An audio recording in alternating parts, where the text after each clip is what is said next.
Welcome to the deep dive. Today, we're tackling a pretty big question. Can planet Earth actually support 8 billion people? Yeah, it's a big one for sure. So to get to the bottom of this, we're going to dive deep into the world of human populations. Exactly. Think of it like an express tour through time, Okay. from, our hunter-gatherer days to today's mega cities. Yeah, we're going to explore demography, which is basically the study of how populations change over time. We'll uncover those forces that have shaped, humanity's growth and look at the challenges and opportunities that come with a planet bustling with 8 billion people. Okay, so when we talk about demography, it's more than just counting heads, right? We're talking about birth rates, death rates, migration patterns. A whole shebang. And we're looking at how these factors have played out across, all of human history. Yeah, and one of the most fascinating aspects is how population density has changed so drastically over time. The number of people squeezed into a given area. Think about it. Our ancient ancestors, living as nomadic hunter-gatherers, had a very different experience than someone living in like a modern metropolis like Tokyo.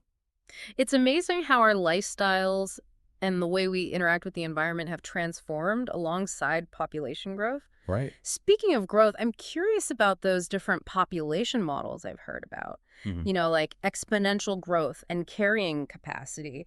Those feel a bit abstract to me. Sure. Can you break those down? Yeah, absolutely. Let's start with exponential growth, which is often illustrated with a classic example of bacteria doubling in a petri dish. Okay. They multiply at a constant rate, assuming there's just an endless supply of resources. Right, that makes sense in a petri dish. Yeah. But in the real world, things are a bit more complicated, right? We can't just keep growing forever. Exactly. And that's where the concept of carrying capacity comes in. It's the maximum population size that an environment can sustainably support Okay. without depleting its resources and harming the ecosystem. Think of Earth as that petri dish and resources like food, water, and energy as the nutrients. At some point, we reach a limit. So the big question is, are we already pushing against Earth's carrying capacity? That's the million-dollar question. Right. And it's one that demographers, environmental scientists, and policymakers grapple with every day. Right. It's not just about the number of people, but also about our consumption patterns and technological advancements. So how do we measure up against those models we were discussing earlier? Are we truly in a state of exponential growth, or are we bumping up against those limits? Well, if we look back at human history, the period after the Industrial Revolution saw population growth accelerate like crazy. Yeah. Advancements in agriculture, healthcare, and sanitation led to a sharp decline in death rates, while birth rates remained high. That makes sense. It was almost like humanity suddenly discovered a bigger petri dish. But that kind of growth can't continue forever, right? We need to talk about the implications. Absolutely. And that brings us to the demographic transition model, which helps us understand how population growth patterns change over time in relation to economic development.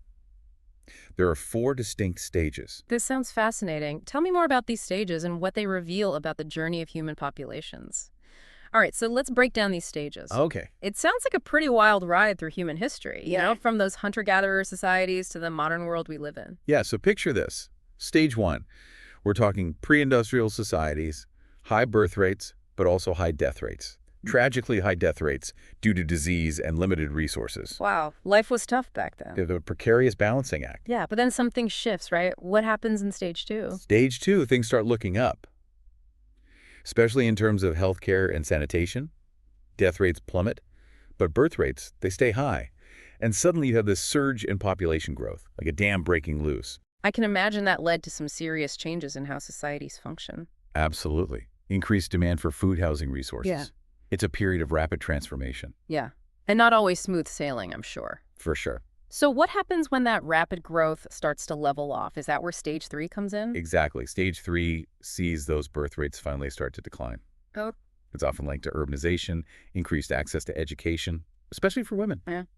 And, changing social norms. It makes sense when women have more opportunities outside the home and access to family planning. Right.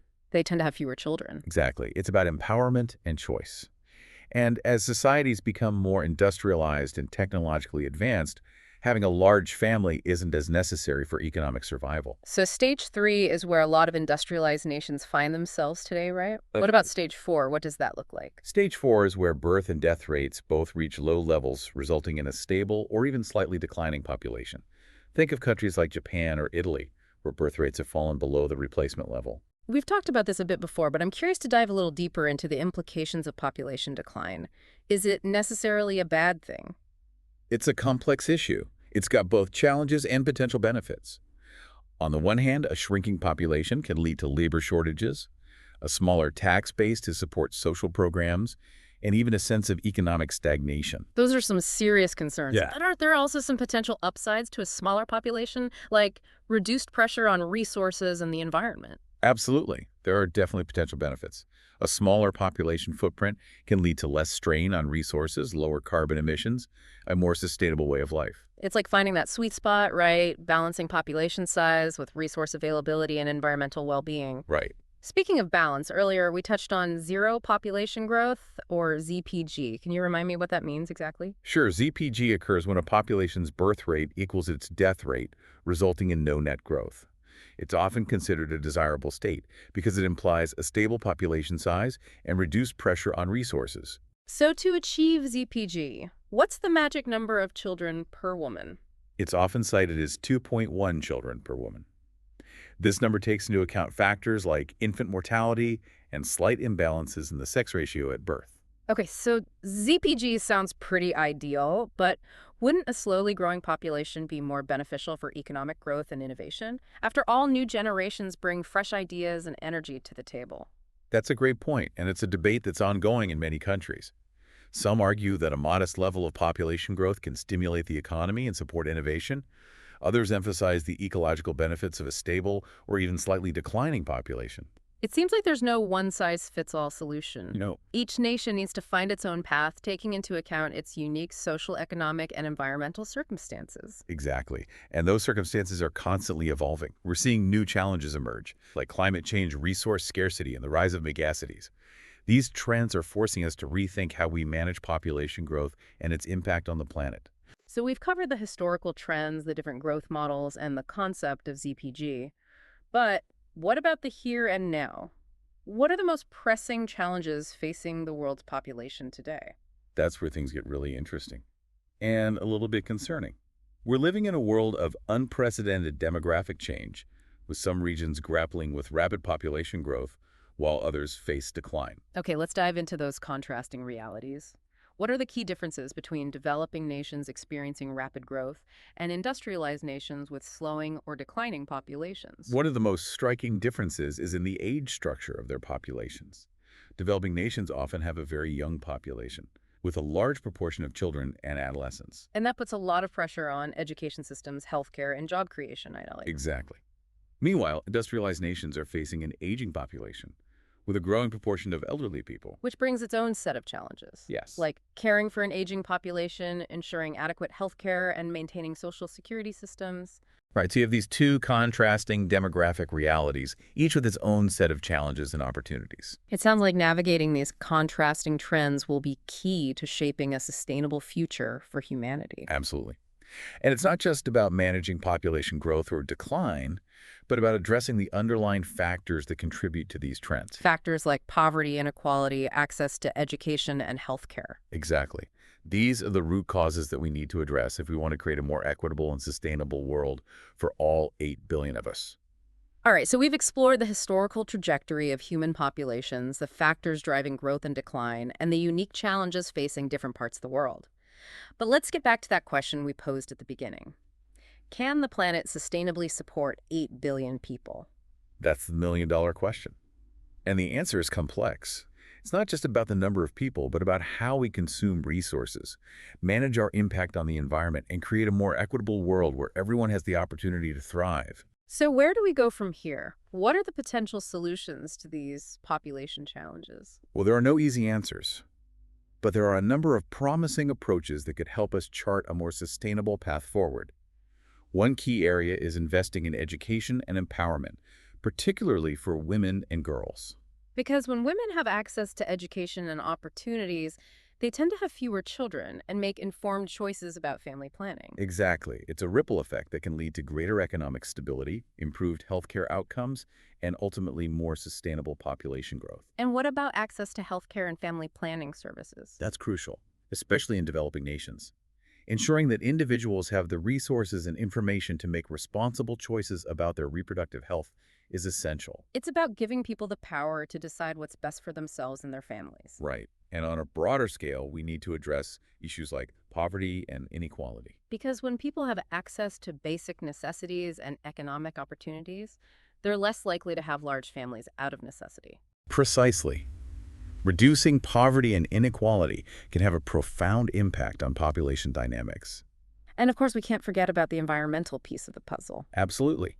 Transitioning to renewable energy sources, promoting sustainable agriculture, and protecting biodiversity are all essential steps. It's about rethinking our relationship with the planet and finding ways to live more harmoniously within its limits. It's a tall order, no doubt, but the stakes are high. The choices we make today will determine the kind of world we leave for future generations. It's a sobering thought, but also an empowering one. We have the knowledge and the tools to create a more sustainable future. And it starts with understanding the intricate dynamics of human populations, how they grow, how they change, and the profound impact they have on our planet. So to all you deep divers out there, keep learning, keep exploring, and keep asking those tough questions. The future depends on it.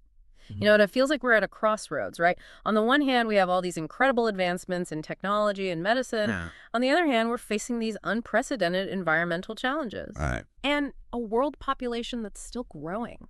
It's a lot to process. It really is. And it kind of underscores the need for, creative solutions and a willingness to rethink how we live and consume. Yeah, for sure. You mentioned earlier the rise of megacities. It's mind-boggling to think of these like sprawling urban centers with populations larger than some countries. What are some of the unique challenges and opportunities that come with this trend? Megacities are fascinating case studies in population density and resource management. They concentrate vast numbers of people in relatively small areas, which can lead to issues like traffic congestion, air pollution, and strain on infrastructure. It sounds like a logistical nightmare. It can be, but megacities also offer these incredible opportunities for innovation. They're hubs of economic activity, cultural exchange, and technological advancement. And because they concentrate so many people, they can be test beds for new ideas in sustainable living. So it's about finding ways to make those dense urban environments more livable and sustainable. Exactly. Think about things like green building design, efficient public transportation, and urban farming initiatives. Megacities could become models for how to live more sustainably in a world with a growing population. Yeah, it makes me think of that quote, necessity is the mother of invention. Maybe these challenges are pushing us towards solutions we haven't even imagined yet. Yeah, I'm optimistic about that. Yeah. We're seeing a lot of creative ideas emerging from like smart cities that utilize data to optimize resource use to vertical farming that reduces our reliance on traditional agriculture. It's inspiring to see how human ingenuity is tackling these complex issues. But let's shift gears a bit and talk about something we touched on earlier, the uneven distribution of the global population. Right. Some regions are experiencing rapid growth while others are facing decline. What are the implications of this uneven distribution? What creates this complex web of social, economic, and political dynamics? For example, you might see increased migration pressures as people from regions with limited opportunities seek a better life in countries with aging populations and labor shortages. That makes sense. And it underscores the need for international cooperation and policies that promote, global equity and stability. Absolutely. It's not just about managing population growth within national borders, but about addressing the underlying global inequalities that contribute to these trends. So where does that leave us? We've covered a lot of ground, from the history of human populations to the challenges and opportunities we face in a world of 8 billion people. What are some key takeaways you hope our listeners will walk away with? I think the biggest takeaway is that human populations are dynamic and constantly evolving. There's no one-size-fits-all solution to the challenges we face. It's about recognizing that we're all interconnected. Yeah. And that our actions have ripple effects across the globe. Exactly. Whether it's reducing our consumption patterns, supporting policies that promote sustainable development, or simply staying informed about these issues, we all have a role to play in shaping a more sustainable and equitable future. Well, this deep dive has been incredibly thought-provoking. I'm left with a sense of both urgency and hope. Sure. Urgency because the challenges are real and pressing, Right. but hope because we have the knowledge and the capacity to create positive change. I share that sentiment. It's a pivotal moment in human history, and the choices we make today will have profound implications for generations to come. So to our listeners, we encourage you to keep learning, keep asking questions, and stay engaged in the conversation about human populations and the future of our planet. And remember, even small actions can make a difference.